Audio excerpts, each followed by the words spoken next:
নমস্কার বন্ধুরা, জয়ন্তীর পাকশালায় আপনাদের সবাইকে স্বাগতম। আজকে আমি যে রেসিপিটি নিয়ে এসেছি সেটি হলো চিলি পনির। আসুন রেসিপিটি দেখে নেওয়া যাক।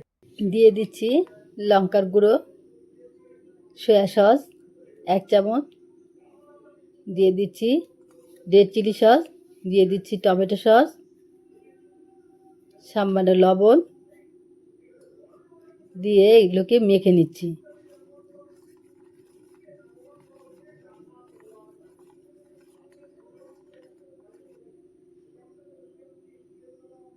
মাখা হয়ে গেছে, দিয়ে দিচ্ছি টুকরো করে রাখা পনির। এখানে আমি 150 পনির ইউজ করেছি।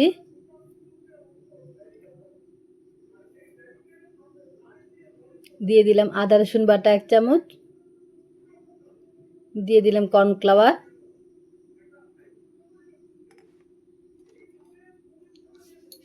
দুই চামচ,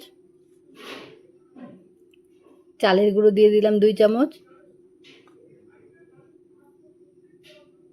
দিয়ে এগুলোকে আমি মেখে নিচ্ছি।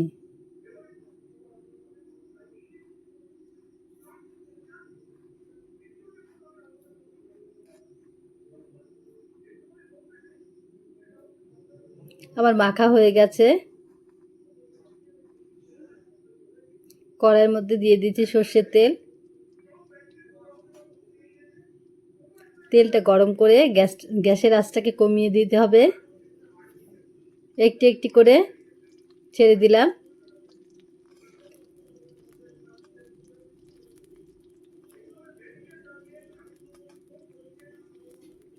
এক পিঠ ভাজা হলে উল্টে দিয়েছি।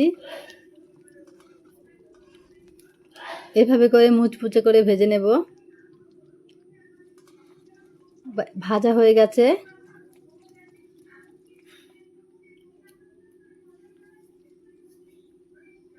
পরেরগুলো দিয়ে দিলাম, দিয়ে এভাবে সবগুলোকে একইভাবে ভাজবো। ভাজা হয়ে গেছে, তুলে নিচ্ছি। ওই তেলের মধ্যে দিয়ে দিচ্ছি রসুন কুচি,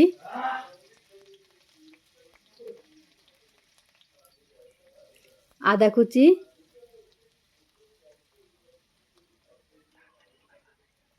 কাঁচা লঙ্কা কুচি, এগুলো দিয়ে একটু নেড়েচেড়ে ভেজে নেব। এগুলো ভাজা হয়ে গেছে, দিয়ে দিলাম ক্যাপসিকাম টুকরো টুকরো করে রাখা। লাল ক্যাপসিকামটা নিয়েছি আমি।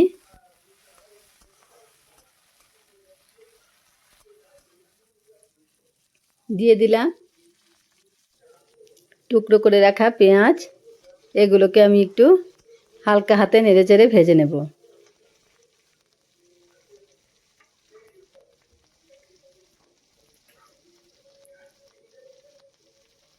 আমার চ্যানেলে নতুন বন্ধু হলে চ্যানেলটিকে সাবস্ক্রাইব করার অনুরোধ রইল। পাশে থাকা বেল আইকনে ক্লিক করে দেবেন, অনেক অনেক শেয়ার করবেন।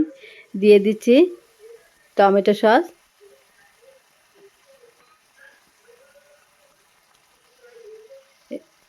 Red chilli sauce, soya sauce, সব এখানে আমি 1 চামচ করে ব্যবহার করেছি। এগুলোকে নেড়েচেড়ে নিচ্ছি। যে আগে কর্নফ্লাওয়ারটা গুলিয়ে নিচ্ছি।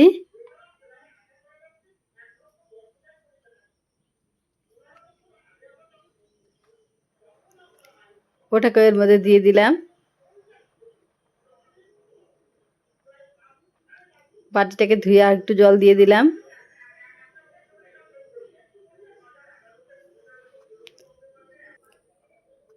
এটি রুটি, পরোটা, ফ্রাইড রাইস এগুলোর সঙ্গে খেতে খুবই ভালো লাগে।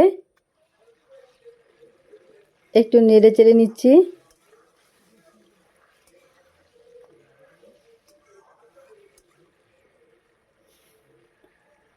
নিয়ে গ্যাসের আঁচকে বন্ধ করে দিয়ে তারপর টুকরো করে রাখা ভেজে রাখা পনিরগুলোকে দিয়ে দিলাম। দিয়ে নামিয়ে নিলেই তৈরি হয়ে গেল দুর্দান্ত স্বাদের চিলি পনির। বন্ধুরা, আমার ভিডিওটি আজ এই পর্যন্ত। আপনারা ভালো থাকবেন, সুস্থ থাকবেন। পরবর্তী আবার একটি নতুন ভিডিও নিয়ে চলে আসব। নমস্কার।